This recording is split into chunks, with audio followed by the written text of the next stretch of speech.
బాలీవుడ్ నటి కృతి సనన్ ముంబైలోని ఓ రెస్టారెంట్ బయట కనిపించింది. తన ప్రియుడని చెప్పుకుంటున్న కబీర్ బయ్యాతో కలిసి అక్కడికి వచ్చింది. ఈ సందర్భంగా కృతి ఫోటోలు వైరల్ అవుతున్నాయి. ఇందులో ఆమె షాకింగ్ లుక్లో కనిపించింది.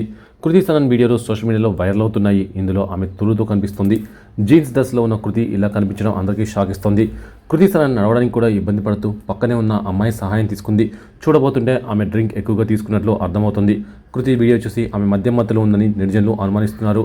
ఓ నెటిజన్ అయితే కృతి మేడం ఉల్టా పల్టా అయింది, ఏం జరుగుతుందో అర్థం కావట్లేదు, అయ్యో కృతికి ఏంటి ఇలాంటి పరిస్థితి వచ్చింది అంటూ బోల్డ్గా కామెంట్లు పెడుతూ ఆమెని ట్రోల్ చేస్తున్నారు.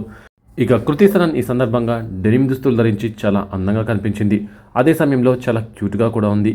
ఇక ఈ అమ్మడు ప్రభాస్తో కలిసి ఇటీవల ఆదిపురుష్ అనే సినిమాలో నటించిన విషయం తెలిసిందే.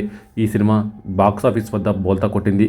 గత ఏడాది డూబట్టి, క్రూ, తేరీ బాటన్ మెయిన్, హైసా, ఉల్జా జియా చిత్రంలో నటించింది. ఇప్పుడు తేరే ఇష్క్ మెయిన్ మూవీలో నటిస్తోంది కృతి సనన్.